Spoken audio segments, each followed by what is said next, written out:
जय श्री हरि। क्या आप जानते हैं कि हमारे सनातन धर्म में एक ऐसा भी महाचमत्कारी दिन आता है जिस दिन यदि कोई भी मनुष्य केवल 24 घंटे के लिए पानी की एक बूंद का भी त्याग कर दे तो उसके पिछले 7 जन्मों के भयंकर पाप, मानसिक तनाव, दरिद्रता और पितृदोष तत्क्षण जलकर भस्म हो जाते हैं।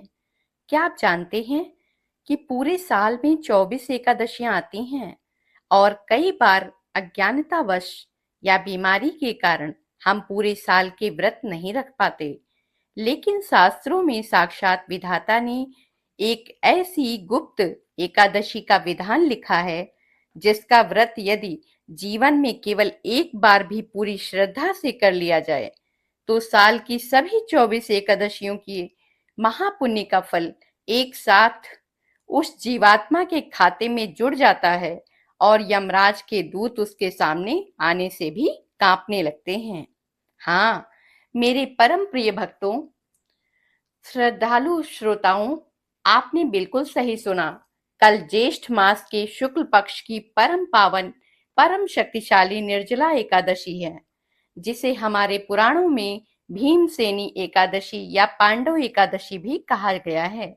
आज की इस विशेष अलौकिक और महालौंग कथा यात्रा में हम उस गुप्त इतिहास और रहस्यमयी प्रसंग से पर्दा उठाएंगे कि कैसे पांडवों में सबसे बलवान, जिन्हें अपनी भूख पर रत्ती भर भी नियंत्रण नहीं था, उन महाबली भीमसेन ने नर्क के खौफनाक दुखों से बचने के लिए साक्षात महर्षि वेद व्यास जी के सामने रोते हुए अपने प्राणों की बाजी लगा दी थी और इस कठिन व्रत को सिद्ध किया था।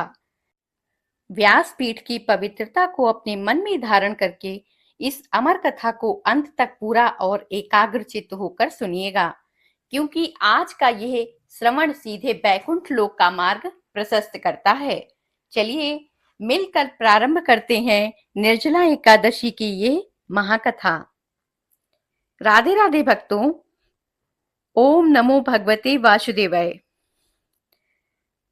स्वागत है आप सभी का आपके अपने परम प्रिय शुभी राधा कृष्ण भक्ति चैनल पर, जहां हम आपके लिए लेकर आते हैं सनातन धर्म के गूढ़ रहस्य, प्रामाणिक व्रत कथाएं और 18 पुराणों का सच्चा, शुद्ध और दिव्य ज्ञान। ज्येष्ठ मास की इस पावन एकादशी तिथि पर भगवान विष्णु की अमृत कथा श्रवण करने के लिए, अपनी इस ज्ञान यात्रा की निरंतरता बनाए रखने के लिए और प्रभु श्री नारायण जी की असीम कृपा पाने के लिए इस वीडियो को एक छोटा सा लाइक देकर हमारे परिवार का हिस्सा बनने के लिए चैनल को अभी सब्सक्राइब कर लीजिए। आइए अब शास्त्रों के नियम के अनुसार पूरे विधि विधान से वंदन करते हैं। इस पावन प्रसंग के दिव्य सागर में डूबने से पहले आइए हम सब मिलकर आदि पुरुष भगवान नारायण, ऋषि श्रेष्ठ और ज्ञान की अधिष्ठात्री देवी मां सरस्वती जी के चरणों में वंदन करें। नारायणं नमस्कृत्य नरं चैव नरोत्तमं देवीं सरस्वतीं व्यासं ततो जयमुदीरयेत्। हे श्रद्धालु श्रोताओं, मेरे प्रिय भक्तों, इस श्लोक का परम पावन अर्थ है कि पवित्र कथा का प्रारंभ करने से पहले हम सब जगत के पालनहार भगवान नारायण जी को, मनुष्यों में सबसे श्रेष्ठ ऋषि नर नारायण को, ज्ञान की साक्षात देवी माता सरस्वती जी को और इस परम दुर्लभ कथा को अपने दिव्य शब्दों में लिपिबद्ध करने वाले महर्षि वेद व्यास जी को सादर प्रणाम करते हैं और उनके चरणों का आशीर्वाद लेकर इस ग्रंथ का पाठ शुरू करते हैं।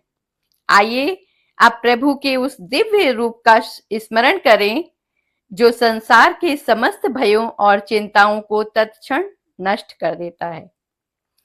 शांताकारं भुजगशयनं पद्मनाभं सुरेशं विश्वाधारं गगनसदृशं मेघवर्णं शुभांगं लक्ष्मीकान्तं कमलनयनं योगभिर्ध्यानगम्यं वन्दे विष्णुं भवभयहरं सर्वलोकैकनाथम, जिनका स्वरूप अत्यंत शांत है, जो शेषनाग की सया पर लेटे हुए हैं, जिनकी नाभि में कमल है, जो देवताओं के भी ईश्वर और इस पूरे ब्रह्मांड के आधार हैं, जो आकाश के समान सर्वव्यापी हैं, बादलों के समान जिनका सुंदर श्याम वर्ण है, जो योगियों के द्वारा ध्यान करके प्राप्त किए जाते हैं, उन श्री लक्ष्मीपति कमल नयन, संसार के समस्त भयों को नष्ट करने वाले, संपूर्ण लोकों के स्वामी भगवान श्री हरि विष्णु जी को हम बारंबार प्रणाम करते हैं। बोलिए श्री लक्ष्मी नारायण भगवान की जय, पुरुषोत्तम भगवान की जय, सत्य सनातन धर्म की जय। महर्षि वेद व्यास जी के परम प्रतापी शिष्य श्री सूत जी महाराज नैमिषारण्य तीर्थ की पावन और पवित्र धरा पर शौनक आदि 88,000 ऋषियों की ज्ञानमयी सभा में विराजमान होकर अत्यंत गंभीर वाणी में कहते हैं, हे ऋषि श्रेष्ठ, अब आप सब अपनी चेतना को पूरी तरह से एकाग्र करके महाभारत काल का वो दिव्य और अलौकिक वृत्तांत सुनिए, जिसे स्वयं महर्षि वेद व्यास जी ने धर्मराज युधिष्ठिर और महाबली भीमसेन को सुनाया था। श्री सूत जी कहते हैं, हे ऋषियों, जब द्वापर युग में पांडव वनवास भोग रहे थे, तब एक दिन चारों वेदों के ज्ञाता महर्षि वेद व्यास जी उनके आश्रम में पधारे। धर्मराज युधिष्ठिर, अर्जुन, नकुल, सहदेव और माता द्रौपदी ने महर्षि के चरण धोए और उनका आदर सत्कार किया। परंतु उस सभा में एक कोने में महाबली भीमसेन अत्यंत व्याकुल, चिंतित और उदास बैठे हुए थे। उनके माथे पर चिंता की गहरी लकीरें थीं। जब महर्षि वेद व्यास जी ने भीमसेन की तरफ देखा तो भीमसेन ने हाथ जोड़े, उनके चरणों में मस्तक झुकाया और अपनी व्यथा प्रकट करते हुए कहा, हे परम पूजनीय पितामह, हे त्रिकालदर्शी मुनिवर, मेरे मन में एक बहुत बड़ा संशय है, एक बहुत बड़ा भय है, जो मुझे दिन रात सोने नहीं देता। कृपा करके मेरी रक्षा कीजिए और मेरे इस अज्ञान के अंधकार को दूर कीजिए। महाबली भीमसेन ने रोते हुए कहा, हे महर्षि, मेरे बड़े भाई धर्मराज युधिष्ठिर, माता कुंती, द्रौपदी, अर्जुन, नकुल और सहदेव, ये सब के सब भगवान विष्णु जी के परम भक्त हैं। जब भी महीनों में दोनों एकादशियां आती हैं, ये सब अत्यंत पवित्र होकर पूरे नियम से निराहार व्रत रखते हैं और प्रभु की भक्ति करते हैं। ये सब मुझसे भी कहते हैं कि भीम, तुम भी एकादशी का व्रत किया करो, क्योंकि इसके बिना नरक से मुक्ति नहीं मिलती। परंतु हे गुरुदेव, मैं अपनी व्यथा आपको क्या बताऊं। विधाता ने मेरे शरीर के भीतर वृक नाम की एक ऐसी भयानक अग्नि दी है, जिसे वृक उदर या जठराग्नि कहते हैं, जो भोजन देखते ही भड़क उठती है। मैं अपनी गदा के बल पर 3 लोगों को हिला सकता हूँ। हजारों हाथियों का बल मेरे भीतर है, लेकिन मैं अपनी इस भूख के सामने पूरी तरह से असहाय और विवश हो जाता हूँ। मैं दिन में कई कई बार भोजन करता हूँ, तब जाकर के मेरे पेट की भूख शांत होती है। मेरे लिए पूरे दिन भूखा रहना तो दूर, एक पहर के लिए भी अन्न का त्याग करना साक्षात सायुज्य मृत्यु के समान लगता है। हे पितामह, जब मैं अपने भाइयों को एकादशी का व्रत करते देखता हूँ तो मेरा हृदय कांप उठता है। शास्त्रों में लिखा हुआ है कि जो मनुष्य एकादशी को अन्न खाता है, वो साक्षात पाप का भक्षण करता है और मरने के बाद उसे यमदूत कोड़े मारते हुए घोर नरकों की आग में डाल देते हैं। हे मुनिवर, मैं नरक के उन खौफनाक दुखों से बहुत डरता हूँ। कृपा करके मुझ पर दया कीजिए। मुझे कोई ऐसा सुलभ, कोई ऐसा चमत्कारी रास्ता बताइए, जिससे मुझे हर महीने भूखा भी ना रहना पड़े और मुझे साल की सभी एकादशियों का पुण्य भी मिल जाए और मेरी आत्मा नरक की आग से बचकर सीधे बैकुंठ धाम चली जाए। महाबली भीमसेन के मुख से इस प्रकार सच्चे हृदय की तड़पन और निष्कपट प्रार्थना सुनकर महर्षि वेदव्यास जी का हृदय करुणा से भर गया। उन्होंने भीमसेन के विशाल कंधों पर अपना हाथ रखा और बड़े ही प्रेम पूर्वक शांत स्वर में कहा, हे भीमसेन, धीरज रखो। विधाता के न्याय में हर जीव के लिए कल्याण का मार्ग छुपा होता है। तुमने जो अपनी असमर्थता साफ साफ बता दी, इससे तुम्हारा अंतःकरण शुद्ध हो गया है। सुनो भीम, यदि तुम हर महीने की एकादशी का व्रत नहीं कर सकते, तो परमपिता ब्रह्मा जी ने पुराणों में एक परम गुप्त और महाशक्तिशाली विधान लिखा है। ज्येष्ठ मास के शुक्ल पक्ष की जो एकादशी आती है, उसे निर्जला एकादशी कहते हैं। इस महीने में सूर्य देव अत्यंत उग्र होते हैं, भयंकर गर्मी होती है और हवा भी आग के समान चलती है। इस कठिन समय में दशमी तिथि की रात से ही अन्न का त्याग करके एकादशी के दिन सूर्योदय से लेकर द्वादशी के सूर्योदय तक, यानी पूरे 24 घंटे के लिए मनुष्य को अन्न तो दूर, पानी की एक बूंद भी मुंह में नहीं डालनी चाहिए। यहाँ तक कि आचमन के पानी से ज्यादा जल भी वर्जित है। हे भीम, जो मनुष्य इस कठिन गर्मी में बिना पानी पिए पूर्ण ब्रह्मचर्य के साथ भगवान विष्णु के ओम नमो भगवते वासुदेवाय मंत्र का जाप करते हुए इस एक निर्जल एकादशी का महाव्रत सिद्ध कर लेता है, उसे साक्षात नारायण का वो परम वरदान प्राप्त होता है, जिससे उसके जीवन के सारे पुराने पाप तत्क्षण भस्म हो जाते हैं और उसे साल की सभी 24 एकादशियों का पुण्य एक साथ मिल जाता है। महर्षि वेदव्यास जी के मुख से इस महाव्रत की ऐसी अद्भुत महिमा सुनकर महाबली भीमसेन के भीतर एक नई ऊर्जा और साहस का संचार हो गया। उन्होंने अपने हाथों में पवित्र जल लिया और व्यास जी के चरणों को छूकर संकल्प लिया कि हे गुरुदेव, चाहे मेरे प्राण ही क्यों ना चले जाएं, मैं इस ज्येष्ठ शुक्ल एकादशी को पानी की एक बूंद भी ग्रहण नहीं करूंगा और इस व्रत को पूरी श्रद्धा से करूंगा। भक्तों, जब कल के दिन निर्जला एकादशी आई, तो महाबली भीमसेन ने व्रत शुरू किया। दोपहर होते होते भयंकर गर्मी और उनके पेट की व्रत नाम की अग्नि के कारण उनका पूरा शरीर सूखने लगा। उन्हें चक्कर आने लगे, कंठ सूख गया और वे बेहोश होकर जमीन पर गिर पड़े।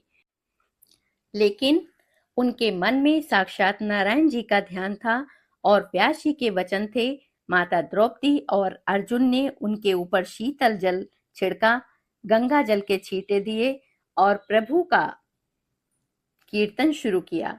भीमसेन ने अपनी भूख और प्यास पर विजय प्राप्त की और पूरी रात जागकर भगवान विष्णु जी की आराधना की। अगले दिन द्वादशी की सुबह जब सूर्योदय हुआ, तब भीमसेन ने विधि पूर्वक स्नान करके ब्राह्मणों को अन्न, वस्त्र और स्वर्ण का दान दिया और उसके बाद जल पी करके अपना व्रत खोला।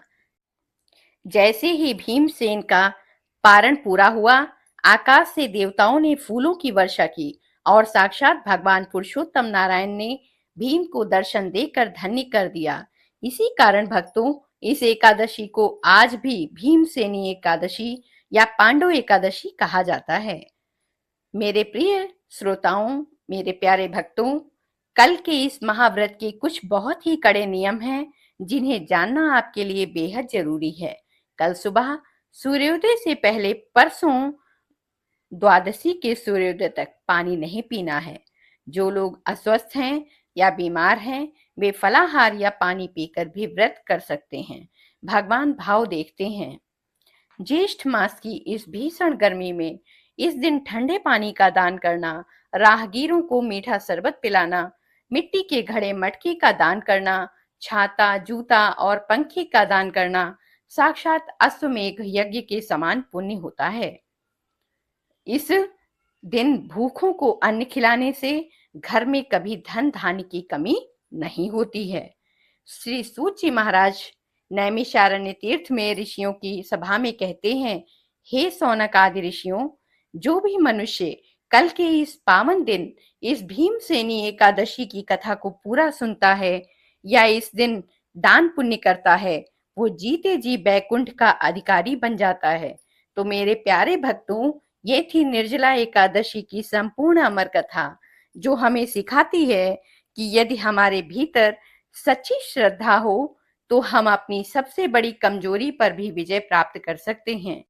प्रिय भक्तों, कथा श्रवण करने के बाद आइए अब जानते हैं कि इस वर्ष निर्जला एकादशी के व्रत के पारण का शुभ मुहूर्त क्या है और इस दिन कौन से।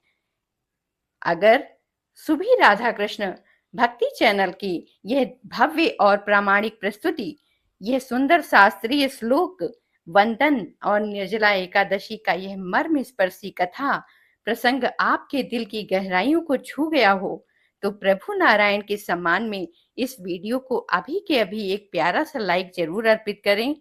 इस अमृतमयी कथा को अपने मित्रों, अपने भाई बहनों, सनातनी भाई बहनों और परिवार के व्हाट्सएप ग्रुप्स में जरूर शेयर करिए। शेयर करना बिल्कुल मत भूलिएगा, ताकि कल एकादशी के पावन दिन पे इस परम पुण्य और दान की महिमा को समझ सकें। कमेंट बॉक्स को सुना मत छोड़िए। दूसरा उपाय है पितृ दोष शांति के लिए। इस दिन राहगीरों के लिए मीठे पानी या शरबत की प्याऊ लगवाएं।